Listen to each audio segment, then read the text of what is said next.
দুর্গা পুজো, এটার পটভূমিটা অ্যাকচুয়ালি কি, মানে কবে থেকে কিভাবে এটা শুরু হলো, এটার ইতিহাসটা যদি একটু আমাদেরকে ছোট করে বলো।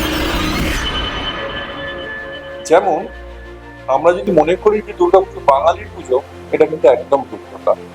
দুর্গাপুজোর ইতিহাস যদি ঘাটা যায়, ভুবনেশ্বরের কাছে পরশুরামের একটা মন্দির আছে, পরশুরাম প্রতিষ্ঠিত। প্রত্নতত্ত্ববিদরা বলেন যে ওই জায়গায় প্রথম দুর্গাপুজো পালন করা হয়। বাংলায় কবে দুর্গাপুজো শুরু, এটা নিয়ে আমরা যে ইতিহাস পাই সেটা হচ্ছে সেই সময় খরচা হয়েছিল 8 লক্ষ টাকার উপর, মানে বর্তমানে প্রায় 55,000 কোটি টাকা।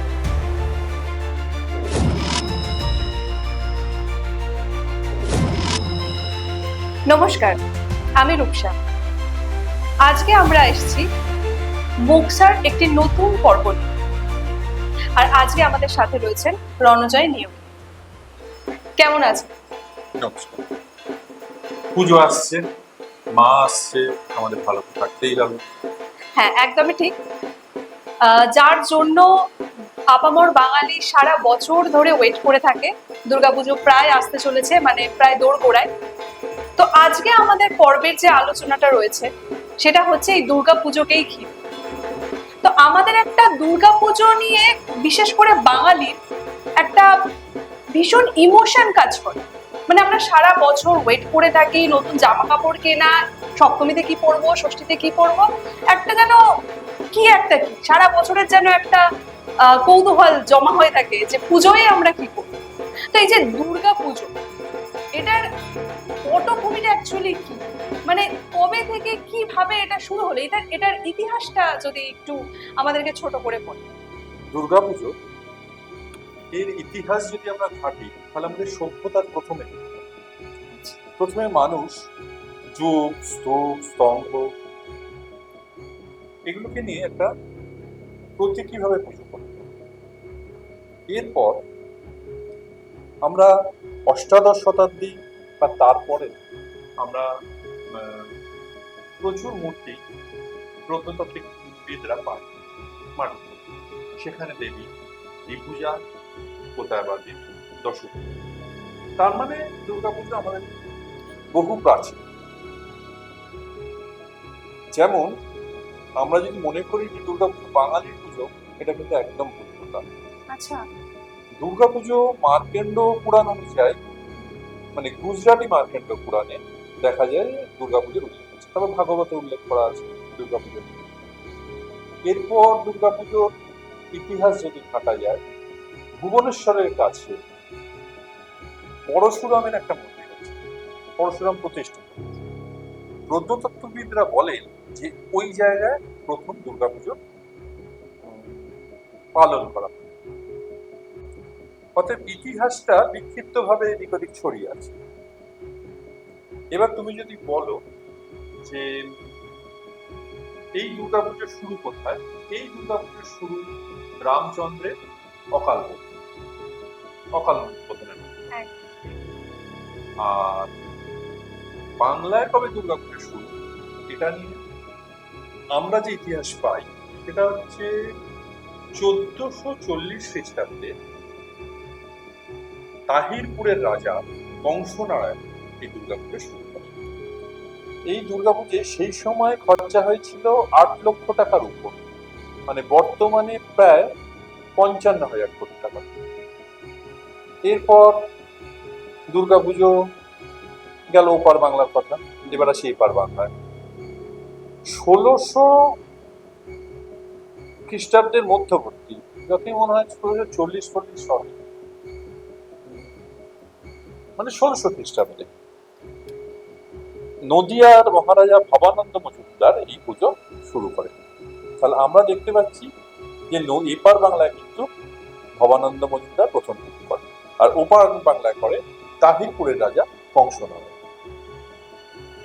এরপর দুর্গাপুজোর ইতিহাস যদি ঘাঁটো, তাহলে কিন্তু ক্রমান্বয়ে দেখা গেছে মল্লভূমি রাজপরিবার পরিবারের পুজো, দেখা গেছে মানে বহু প্রাচীন পুজো আছে, 927 বছরের পুজো আছে বর্তমানে। তাই এই ইতিহাসগুলো আছে। আচ্ছা, তো এই ইতিহাস সম্বন্ধে তো আমরা আপনার থেকে কিছুটা জানলাম যে মানে আমরা যেটা ভেবে থাকি এটা বাঙালি, মানে বাঙালি এক্সাইটমেন্টটা যেভাবে দেখায় আর কি, বা আমাদের এক্সাইটমেন্টটা আসে ভিতর থেকে আর কি, যেরকম ভাবে সেরকম ভাবে মানে বাঙালির পুজো হিসেবে যেন দুর্গাপুজো হয়ে রয়েছে, কিন্তু ইতিহাসে আমরা যেটা জানতে পারলাম যে অ্যাকচুয়ালি কিন্তু এটা শুধু বাঙালির দুর্গাপুজো নয়, এটা ধীরে ধীরে আমাদের বাঙালির পুজোতে রূপান্তরিত হয়ে গিয়েছে। তো দুর্গাপুজোর এই কথায় যখন আসলাম তখন একটা খুবই ইম্পর্টেন্ট কথা, যেটা মানে যেটা নিয়ে এখন বেশি মাতামাতি বা যেটা ঘিরেই আমাদের দুর্গাপুজোটা পুরো কলকাতায় বলুন বা পুরো বাংলায় বলুন দাঁড়িয়ে রয়েছে, সেটা হচ্ছে বারোয়ারি দুর্গাপুজো। এইটা কিভাবে হলো? কারণ আগে জানতাম যে বিভিন্ন বনেদি ফ্যামিলিতে বা অভিজাত যে সমস্ত ফ্যামিলি ছিল, তারপরে রাজকীয় বংশ যারা ছিল তাদের বাড়িতেই দুর্গাপুজো হতো, মানে পাড়ায় এইভাবে হতো না। তো সেইখান থেকে আজকে বারোয়ারি পুজোই কিন্তু এগিয়ে রয়েছে, মানে বনেদি বাড়ির পুজোগুলোকে কিন্তু একদমই একদিকে একঘর করে দিয়েছে বলতে গেলে। তো এই যে বারোয়ারি পুজো কলকাতায় যে মানে এইভাবে যে হয়, তো এই বারোয়ারি পুজোর উৎপত্তিটা কিভাবে হয়েছে? না, এর একটা বিশাল ইতিহাস আছে। আচ্ছা আচ্ছা সেই ইতিহাসটা তোমায় বলি, খুব চমকপ্রদ ইতিহাস। আচ্ছা 1608 সালে হুম জাহাঙ্গীর মানসিংহকে এই বাংলার জায়গা দেন। তখন মানসিংহ লক্ষ্মীকান্ত চৌধুরী বরিশাল তাকে সমস্ত কিছু দায়িত্ব দেয়। কেন দায়িত্ব দেয়? কারণ লক্ষ্মীকান্ত চৌধুরীর বাবা ছিলেন মানসিংহের গুরুদেব। তখন মানসিংহ নাকি 8টা পরগনা, কলকাতা আছে, সুতানুটি আছে, গোবিন্দপুর আছে, চিতপুর আছে, কালীঘাট আছে, এই জায়গাগুলো 1608 খ্রিস্টাব্দে মানসিংহ দেয়। দেওয়ার পর 1610 সালে শ্রাবণ রায় চৌধুরী প্রথম এখনো সেই পুজো হয়ে আসছে। আচ্ছা সেই থামগুলো আছে। আমি গিয়েছিলাম এই পুজোটা কভার করতে, তখন প্রায় আজ থেকে 10-12 বছর আগে। এখনো বাবুঘাটে প্রতিমা বিসর্জন হয়। আমার হিসেব মতো এদের পুজো 420 বছরের কাছাকাছি হচ্ছে, 1610 থেকে হিসেব করে। বাপরে। আর একটা মতান্তর আছে, সেটা হচ্ছে কাশিম বাজারের রাজা হরিশ এই পুজো শুরু করে। তবে আমরা ওই শ্রাবণ রাজের পুজোটাকে ধরেই চলতে পারি প্রথম কলকাতা পুজো হিসেবে। এরপর একটা আরো অদ্ভুত, সেটা হচ্ছে সাল 1757, সিরাজদৌল্লার পতন। সিরাজদৌল্লার পতনের পর লর্ড ক্লাইভ শোভাবাজারের রাজাকে, শোভাবাজারের রাজা ছিলেন তখন নবকৃষ্ণ, ওনাকে বললেন একটা বিরাট জাঁকজমক করে। এই 1757 সালে যে পুজোটা শুরু হয় সেটাই কিন্তু কলকাতার প্রথম জাঁকজমকপূর্ণ পুজো। আর সেই পুজোয় সারা বাংলা থেকে শুধু নয়, সারা দেশ থেকে নর্তকী, বাইজি এবং একদম যাকে কি বলবো, সারা 4 দিন ধরে মৎসব চলে, মানে পয়সা উঠতে থাকে। এবং সেই পুজোয় লোকে বলে রবার্ট ক্লাইভ এসেছিলেন। এরপর একে দেখে মানে এই শোভাবাজার রাজবাড়ির পুজো থেকে আস্তে আস্তে পুজোটা ছড়াতে শুরু করে হুগলি, বাংলা এবং অন্যান্য জমিদার। এবং তখনকার যে পুজোয় মানে যে জমিদার বাড়ির পুজোয় যত ইংরেজ যেত, মানে প্রবেশ করতো, আসতো, খুব সোজা কথায় উৎসব করতো, এই লোকগুলোকেই কিন্তু ইংরেজরা সুনজরে দেখতো এবং এদের রায় বাহাদুর খেতাব দিত, প্রচুর জমি জমা দান করত এবং তাদের একটা সমাজের মধ্যে প্রতিষ্ঠা করা হতো। মানে ওই যে পুজোগুলো শুরু হয়েছিল ওগুলো পুরো জমিদারি কেন্দ্রিক, মানে জমিদার বাড়ি থেকে এই পুজোগুলো করা হতো। ইংরেজরা আসতো, তাদের সাথে মানে আরো ভালো সম্পর্ক গড়ে উঠতো আর কি। আর সম্পর্ক ভালো রাখার উদ্দেশ্যেই তাদেরকে নিমন্ত্রণ করা বা যাই। দুটো কারণ, জমিদাররা ভাবছে যে তারা যদি এই পুজোর সঙ্গে যুক্ত হতে পারে তাহলে তাদের কিছু লাভ হবে, তাদের সমাজে প্রভুত্ব বাড়বে। ইংরেজরা মনে করছে হিন্দু সমাজের কাছে একটা ভালো বার্তা যাচ্ছে যে আমরা তোমাদেরই লোক, কারণ যেহেতু সিরাজদৌল্লাকে ওইভাবে পরাজিত করেছে, তাহলে একটা ভালো মেসেজ দিতেই হবে হিন্দু সমাজকে। তার সব থেকে ভালো রাস্তা হয়ে গেল দুর্গাপুজো, এবং এইটাই শুরু হলো দুর্গাপুজোর মানে বাংলায় বৃহৎ দুর্গা আকার, বাংলার বৃহৎ আকার। হ্যাঁ। তো আপনাকে মানে যেটা আমি বলছিলাম, তো যে আগে যেটা ছিল জমিদারি পুজোগুলো বা অভিজাত ফ্যামিলির পুজোগুলো, তো সেইখান থেকে এইভাবে যে আমাদের বারোয়ারি পুজোর যে একটা মানে বাড়াবাড়ি রকমের একটা মানে এখন কলকাতা বলতে বারোয়ারি পুজো বা মানে ওটার জন্যই কিন্তু পুরো মানে আমরা ওয়েট করে থাকি যে কোথায় কি প্যান্ডেল হবে, কোথায় কি মানে কি প্ল্যানিং হচ্ছে, কি হচ্ছে না হচ্ছে, ওটার জন্যই আমরা এক্সাইটেড। তো ওই বারোয়ারি পুজোটা কোথা থেকে এলো? এই বারোয়ারি একটা ব্যাপার আছে। বারোয়ারিটা হচ্ছে হুগলির গুপ্তিপাড়ায় হুম, সাল 1710 হবে, 10-11, আচ্ছা আচ্ছা এটা ঠিক আমি বলতে পারছি না, 1710-11। হুগলির গুপ্তিপাড়ায় কিছু ছেলে একটি জমিদার বাড়িতে প্রবেশ করছে আচ্ছা। এবং জমিদাররা তাকে যথেষ্ট তাদের অপমান করে বের করে দেয়। তখন এই ছেলেগুলো 12 জন ব্রাহ্মণ মিলে তখন ওখানে একটা পুজো করে। কিন্তু সেই পুজোটা কিন্তু দুর্গা পুজো ছিল, সেটা ছিল জগদ্ধাত্রী। কিন্তু এই যে 12 জন মিলে এই পুজোটা করে, সেই থেকে আসে 12। আর এই বারোয়ারি পুজোর ইতিহাস যদি ঘাটা যায়, এই বারোয়ারি পুজো ওখানে সেখান থেকে স্টার্ট হলো। একটা জিনিস কিন্তু ভুললে চলবে না, তুমি বারোয়ারি কথাটা বললে, বারোয়ারি পুজো হচ্ছে বেশ কিছু লোক, মানে যেমন কমপ্লেক্সের পুজো তোমরা যেমন দেখো, এই পুজোগুলো তোমার হয় বারোয়ারি পুজো। এই বারোয়ারি পূজার সার্বজনীন পুজো কিন্তু আলাদা। বারোয়ারি পুজো চাঁদা তুলে করা হয়, কিন্তু পুজোটা অনেক ছোট আকারে বারোয়ারি, তাতে লোক সংখ্যা কম। আর সার্বজনীন বর্তমান যে পুজোগুলো দেখছো চাঁদা তুলেই করা হয়, তারা কিন্তু একটা পাড়া থেকে, বারোয়ারি থেকেও কিন্তু পরিবর্তন হয়ে গেছে সার্বজনীন। তুমি একটা মজার বিষয় দেখো, যে পুজো এক সময় ছিল জমিদারদের, সেই পুজোটা আগে ছিল রাজার। রাজা থেকে এলো জমিদার, জমিদার থেকে এলো বারোয়ারি, বারোয়ারি থেকে পুজো এসে গেল সার্বজনীন। তা এইভাবে পুজো আমরা ক্রমান্বয়ে ক্রমবিবর্তনবাদ দেখছি। আর এই দুর্গাপূজা নিয়ে সব থেকে বেশি যদি বাংলা বাড়াবাড়ি থাকে তার, সেটা হচ্ছে বাঙালি। আমরা অধীর আগ্রহে অপেক্ষা করি যে আমাদের আজকেও বসাদর্শ দুর্গাপূজা কেন্দ্রিক হয়ে আমরা এখানে বসেছি। তাহলে মানে যেটা মানে জানতে খুব ইচ্ছা করছে যে এই বারোয়ারি সার্বজনীন কোথাও না কোথাও একই রকমের পুজো হিসেবে আমরা দেখে থাকি। আমরা এই তফাৎটা এতদিন বুঝতাম না, ইভেন আমি জানতাম না। তো এই যে সার্বজনীন আর বারোয়ারি, এই যে দুটোর মধ্যে যে মানে সামান্য যে তফাৎটা আছে, এই তফাৎটা যদি একটু আপনি দর্শকদেরকে বলে বোঝান। বারোয়ারি পুজো যদি ইতিহাস ঘাটো, হ্যাঁ, গুপ্তিপাড়ার পর তুমি দেখবে 1910 সাল 11 সাল 1911 সালে দুটো বারোয়ারি পুজো কলকাতা। কিন্তু তার আগে প্রথম বারোয়ারি কলকাতা হচ্ছে পদ্মপুকুরে একটা পুজো হয়। আচ্ছা, ভবানীপুরের পদ্মপুকুর, ওরা হচ্ছে প্রথম বারোয়ারি, সাল 1910 হবে।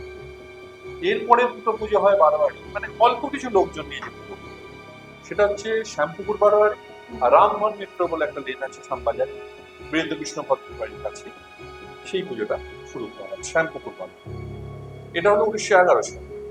এরপর 1919 সালে নেবুতলা বলে একটা জায়গায় পুজো হয়, যে আজকে বাগবাজার সার্বজনীন হিসেবে বিখ্যাত। এই পুজোটা হয় 1919 সালে। 1926 সালে হয় বিবেকানন্দ সিমলা ব্যায়াম সমিতি। তাহলে আমরা দেখতে পাচ্ছি যে এই পুজোগুলো কিন্তু কোনো একটা জায়গায় মানে পরিবর্তন হয়েছে। এবং বারোয়ারি তখন যে পুজোগুলো হতো, তখন মুষ্টিমেয় কিছু লোক এই পুজোটা করত। এবার মজার বিষয় হলো, এই বারোয়ারি পুজোর সঙ্গে কিন্তু আস্তে আস্তে স্বাধীনতা সংগ্রামীরা দেখলো এই পুজোকে যদি আমরা ইনভলভ করে ফেলতে পারি, মা দুর্গাকে এই স্বাধীনতা সংগ্রামের সঙ্গে স্বদেশী মুখ করে ফেলতে পারি, তখন কিন্তু এই পুজো আরো মানুষের কাছে চলে যাবে। এই জন্য 1928 সালে নেতাজি সুভাষচন্দ্র বোস, ইনি কিন্তু বিরাটভাবে এই দুর্গাপুজোর সঙ্গে বেশ কিছু দুর্গাপুজোর সঙ্গে যুক্ত হয়।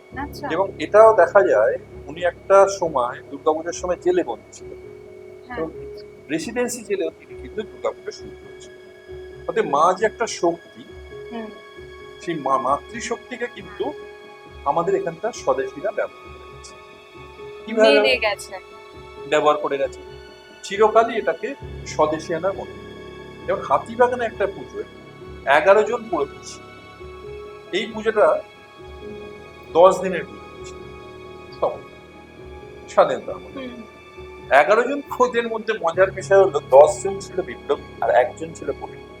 পুলিশ কিন্তু বুঝতে পারছে, পুলিশ বুঝতে পেরেও কিন্তু ধরতে পারছে না। কেন ধরতে পারছে না?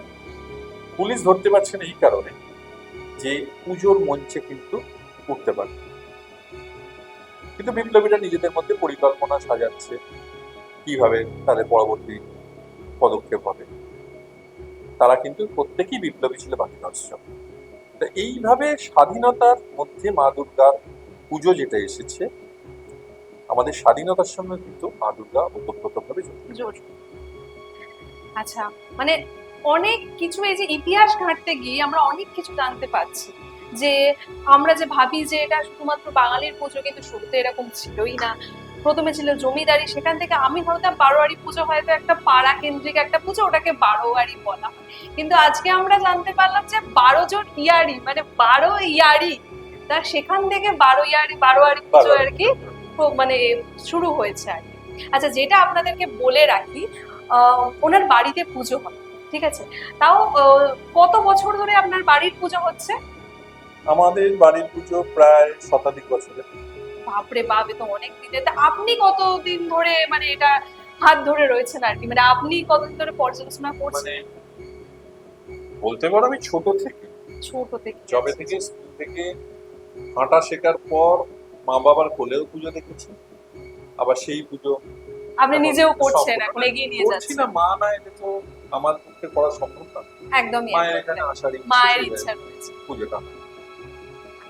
যদি আমাদেরকে একটু বলেন যে পুজোয় আপনাদের বাড়ির মহল কিরকম থাকে, বা কিরকম আনন্দটা আর কি। বাড়ির পুজোর একটা আলাদা আনন্দ আছে, মানে বারোয়ারি পুজোর যতই ঝাঁক জমক থাকুক না কেন, এই বাড়ির পুজোয় কিন্তু এনজয়মেন্ট, মানে নিজেদের মধ্যে যে আনন্দটা, এটা কিন্তু একটা আলাদাই। মানে আমার নিজেরই ভীষণ খুব ভালো লাগে আর কি। তো কিরকম আনন্দটা ব্যাপারটা হয়? পুজোর আনন্দ যে কথাটা বললে, এই আনন্দটা কিন্তু পুজোয় কিন্তু ম্যান টু ম্যান ডিপেন্ড করে। যদিও বাঙালি সারা বছর ধরে অপেক্ষা করে যত অভাবটা, হ্যাঁ যত বৃষ্টি হোক, হ্যাঁ, তারা একটা বেরোবে। জামা কাপড় কেনা, সেটা নিয়ে তবুও প্ল্যানিং। পুজোর মণ্ডপে মনে হয় যার সঙ্গে যারই দ্বন্দ্ব থাকুক না কেন, সে অন্তত হাসি মুখে এসে দাঁড়ায়, হ্যাঁ, এইটুকু দেখতে পাই।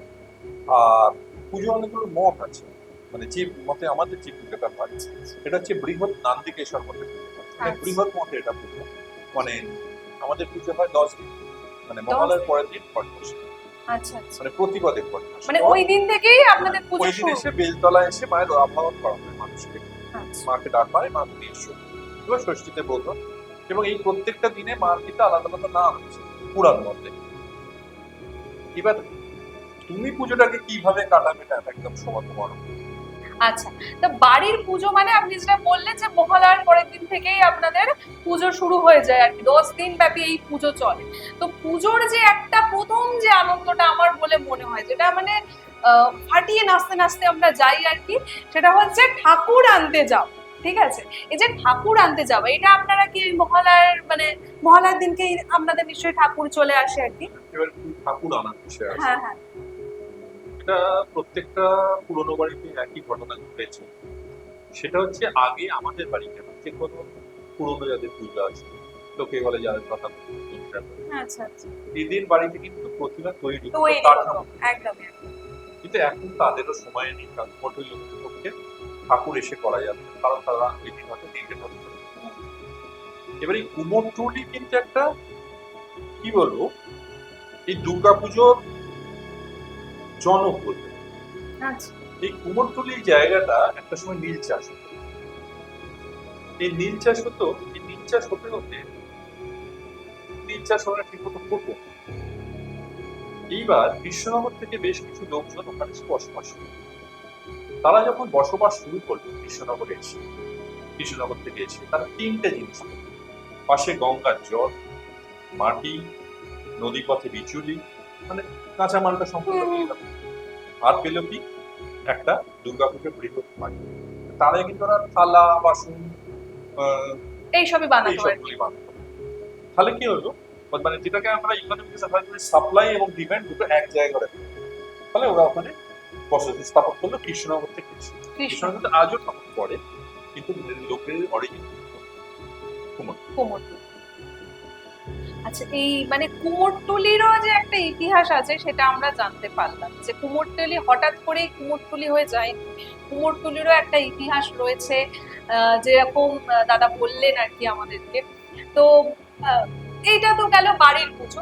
এবারে আমরা একটুখানি যদি আবার আমাদের বাঙালির কলকাতার যদি পুজোতে ঢুকে আসি, যে এখন যেটা খুব জনপ্রিয় হয়েছে, আগে সেরকম ভাবে ছিল না। আগে এই বড় বড় পুজোগুলো কিন্তু একটা প্যান্ডেল হতো, ঠাকুর আসতো, পুজো হতো, ঢাক বাজতো, সবাই দেখতে যেত। কিন্তু এখন যে ভিড়টা তৈরি হয়, মানে মহাল, এখন আগের বছর যেটা হয়েছে যে তৃতীয়া চতুর্থীতে ভিড় লেগে গেছে, মানে ঠাকুর দেখার ভিড় লেগে গেছে।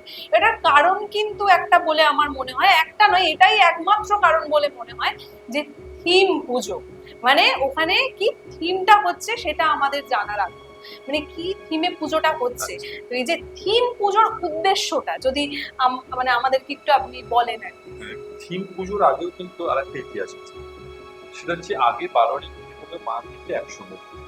হ্যাঁ হ্যাঁ হ্যাঁ, এক চালা ঠাকুর এক যেটাকে চালা বলা হয়।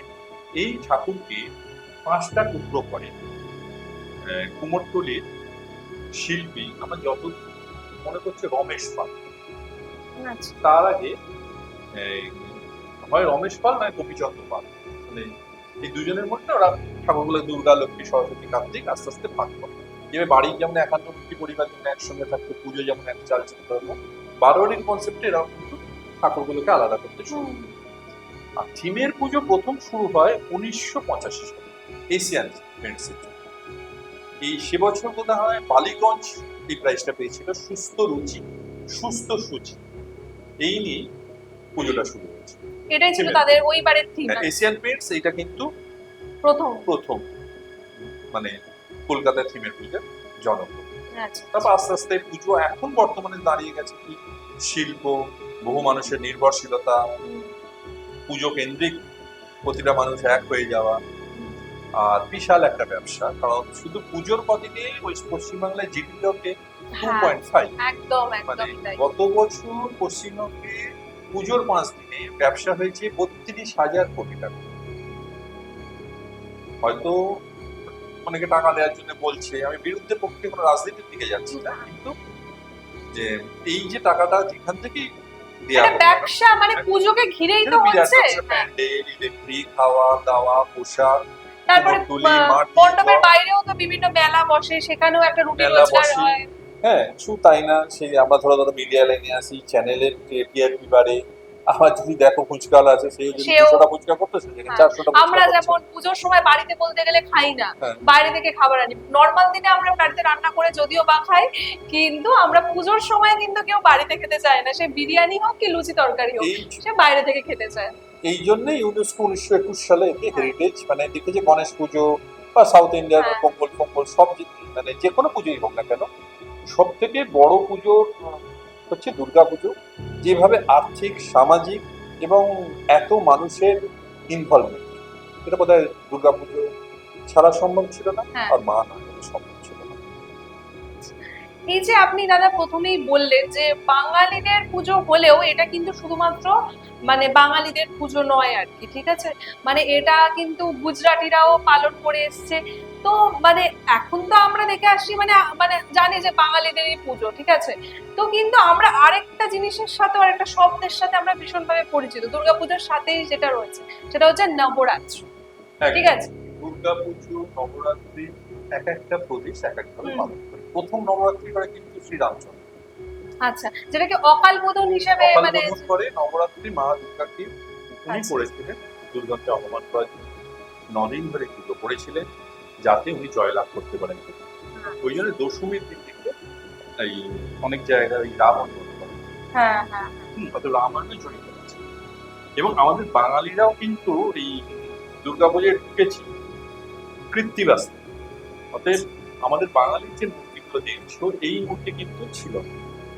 মানে আগে হচ্ছে মা ছিল দশভুজা, অসুর, সিংহ। বাঙালি নিজের মতো করে কৃত্তিবাসকে খানিকটা অনুসরণ করে ছেলে বাঁ দিকে গণেশ কার্তিক, না ডান দিকে গণেশ কার্তিক, লক্ষ্মী সরস্বতী, এই একটা পরিবার কেন্দ্রিক ব্যাপার, এটা বাঙালি বাঙালির মতো করে করে গেছে। আচ্ছা, তার মানে আগে এক চালার মধ্যে মানে মা দুর্গা থাকতেন, অসুর না, এক থাকতেন। চালাতে সবসময় এসেছে। আচ্ছা এক চালাতে সবসময় আমরা দেখতে পেয়েছি যে প্রতিমা থাকছে এবং লক্ষ্মী, গণেশ, সরস্বতী, উপরে শিব, এটা একচালার হ্যাঁ হ্যাঁ কিন্তু প্রাচীন আগে যে মূর্তিগুলো আমরা পেয়েছি ইতিহাসে, আচ্ছা সেখানে কিন্তু মা একাই। মা একাই। আচ্ছা। ইভেন ধরো বর্ধমানের সর্বমঙ্গলা মন্দির কিংবা প্রাচীন যে কোনো মূর্তিতে আমরা দেখতে পাচ্ছি যে মা একাই বিরাজ মা করছে। একাই বিরাজ করছে। আচ্ছা, আর একটা ছোট্ট বিষয়ে যদি আমরা আসি, আবার ঘুরে আসছি, যে আগে আপনি বললেন যে জমিদার কেন্দ্রিক এই পুজোটা হতো, সেখানে লর্ড ক্লাইভ এসেছেন, মানে যেটা বললেন আর কি, ইংরেজদেরকে নিমন্ত্রণ করা হতো, একটা মজলিস হতো। তো আমি একটা ঘটনা ছোট করে শুনেছিলাম যে রানী রাসমণি এই পুজোটাকে আবার নতুন নিয়মে বাঁধতে শুরু করেন আর কি। এই যে একটা মানে বিক্ষিপ্ত যে ঘটনাটা রয়েছে, এটা যদি আমাদেরকে একটু বলেন। এই বাঙালি সমাজ বারবার পরিবর্তনের জোয়ারে হুম, নিজেদের ধরে রাখতে পারেনি আচ্ছা আচ্ছা। এবং নিজেদের মতো তারা কিছু প্রবাদ বাক্য চালু করে দিয়েছিল। মানে এগুলো একদমই সত্যি নয়, কথিত, মানে নিজেদের মধ্যে বলা বলি করতে করতে হয়েছে। যেমন বলতো, মা দুর্গা শিবকৃষ্ণ দাঁর বাড়ি এসে গয়না পরে, আচ্ছা। কুমোরটুলির অভয় মিত্রের বাড়িতে এসে মা দুর্গা ভোজন করে। আর যেহেতু সোয়াবাজার রাজবাড়িতে সারা রাত নাচ গান সব হতো, তাহলে মা দুর্গা সোয়াবাজার রাজবাড়িতে নাচ গান দেখতেন। এটা তো সম্ভব নয়। তার মানে অর্থ, প্রাচুর্য, বাহুল্য বাঙালি আকৃষ্ট হয়ে নিজের মতো মন করা একটা ব্যাপার করে দিয়েছে। কিন্তু এই পুজোগুলো কিন্তু বাঙালির অবাধ প্রবেশ ছিল না। মানে জমিদার পুজো, এই যে সব বাঙালি এসে ঢুকতে পারতো, অবাধ হয়ে বিচরণ করতে পারতো, তা কিন্তু না। ইংরেজরা এটাকেই ক্যাচ করছে, দেখেছি এই আবেগটাকে কাজ করাবো। এবার একটা সময় এমন দেখা গেল যে ইংরেজরা এত বেশি তার ইনভলভমেন্ট হয়ে যাচ্ছে এই পুজোর সঙ্গে, তখন কোম্পানি থেকে 1840 সালে একটা ইস্ট ইন্ডিয়া কোম্পানি রুলস আনলো যে কোনো ইংরেজ আর বাঙালি দুর্গাপুজো যেতে পারে। কারণ ওখানে বাঙালি দুর্গাপুজো এরা গেলে আর ফেরার চেষ্টা করতো না, খাওয়া দাওয়া, নাচ গান, মৌজ মস্তি এই নিয়ে কাটিয়ে দিত। ফলে কি হচ্ছে, স্ট্যান্ডার্ড অফ লিভিংটা, যেহেতু ওরা তো আমাদের নেটিভ মনে করতো, মিশে যাচ্ছে। তখন ইংরেজরা দেখলো এখানে আমাদের আটকানো ছিল। আর তাছাড়া আর একটা জিনিস হয়েছে, স্বদেশিকতা একটা শ্রেণী কিন্তু প্রচন্ড ভাবে লেগে গেল যে এটা কি চলছে, যে যেখানে দেশ স্বাধীন নয়, যেখানে এত শহীদ আত্মবলিদান দিচ্ছে, সেখানে এইভাবে দুর্গাপুজোর নামে বা দুর্গাপুজোর সঙ্গে জমিদাররা যে মৎস্য গুলো করছে, এবং দেখা যাচ্ছে কি, মানে একটা পুজোর পর দেখা যাচ্ছে একটা টোটাল পরগনার প্রচুর গ্রামই দিয়ে দিচ্ছে, রায় বাহাদুর দিয়ে ফেলছে। এইভাবে কিছু বাঙালিকে, এবং এই বাঙালিগুলোই কিন্তু এই জমিদারি, এই ধরনের বাঙালিরাই চিরকালই এই স্বাধীনতা সংগ্রামীদের খবর ইংরেজদের এসেছে। তো তারা নয়, বাঙালি মানুষ তো 5টা আঙুল সময় হয় না, এটা হয়ে এসেছে। কিন্তু দুর্গাপুজোকে একটা মাধ্যম হিসেবে প্রথমে ইংরেজরা ব্যবহার করার চেষ্টা করত, তারপর বাঙালিরা স্বদেশী মন্ত্রে যারা দীক্ষিত, তারা মা দুর্গার এটাকে পালন করা শুরু করলো। কিভাবে করলো, তখন সরলা দেবী বলে একজন বীরাষ্টমী ব্রত করতো, মানে লাঠি খেলা, কুস্তি খেলা, মানে মা যে একটা শক্তির প্রতীক। আচ্ছা, আমরা একটা মানে শুনে এসেছি যে রানী রাসমণিও মানে দুর্গাপুজোর মানে শুরু করেছিলেন আর কি, অন্যরকম ভাবে নিয়মে বেঁধে আর কি শুরু করেছিলেন। তো সেই ব্যাপারটা নিয়ে যদি কিছু আমাদেরকে বলেন। দেখো, রানী রাসমণি একজন মহামানব, তিনি কিন্তু সহ্য করতে পারলেন না জমিদারদের এই মৎস্য। এই মৎস্যের এগেন্স্টে উনি একটি দুর্গাপুজো শুরু করেন, এবং সেই পুজো কিন্তু হিন্দুদের রীতিনীতি মেনে হবে, এবং সেখানে কিন্তু আবার সমস্ত প্রজাদের প্রবেশ অবাধ করে। আর সেখানেও কিন্তু প্রোগ্রাম অনুষ্ঠান হতো, সেগুলো কিরম হতো, আমাদের দেশীয় যাত্রা, কবি গান, কবিয়াল, এইসব। আর জমিদারদের ক্ষেত্রে হচ্ছে কি, বাইজি গান, নাচ, মদ্যপান, মানে এর এগেন্স্টে রানী রাসমণি একখানা বিপ্লব করে পুজোর মাধ্যমে। পুজোকে সুন্দরভাবে নিয়মে বেঁধে সবার জন্য উন্মুক্ত করে, মানে হিন্দু সনাতনের নিয়ম, আচ্ছা আচ্ছা, পুরো নিয়মে সুন্দর করে বেঁধে, এবং যেটা সব থেকে গুরুত্বপূর্ণ, যে সমস্ত প্রজার অবাধ বিচরণ। তো এই যে ব্যাপারটা, এটা কিন্তু রানী রাসমণি শুরু করেছিলেন। সত্যি তিনি একজন মহামানবী ছিলেন।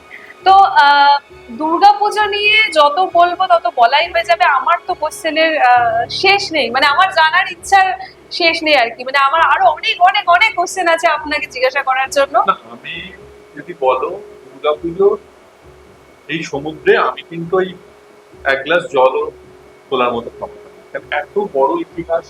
তুমি যদি দেখো এই দুর্গাপুজো প্রত্যেকটা পাড়ায় একরকম, কমপ্লেক্সে এখন একরকম, থিমের পুজোয় একরকম, স্পন্সর হয়ে গিয়েছে একরকম, তার মধ্যেও কিন্তু টিকটিক করা বা জমিদার বাড়ির পুজো এখনো হচ্ছে। তারা কিন্তু কোনো সরকারি সাহায্য পায় না, হ্যাঁ, কিন্তু ঐতিহ্যটাকে রক্ষা করে চলে।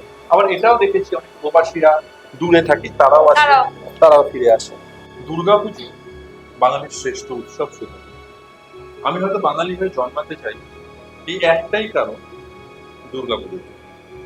মানে এইরকম উৎসব মনে হয় সারা পৃথিবীতে কোনো জাতি করতে পারে না। হ্যাঁ, সত্যি তাই। যে এই যে কোথাও 10 দিন ব্যাপী, আমাদের তো ষষ্ঠী সপ্তমী অষ্টমী নবমী দশমী এই 5 দিন ব্যাপী, কিন্তু মহালয়ার পরের দিন থেকেই মনে হয় মানে মহালয়াটাও যেন পুজোর মধ্যে অন্তর্নিহিত আর কি।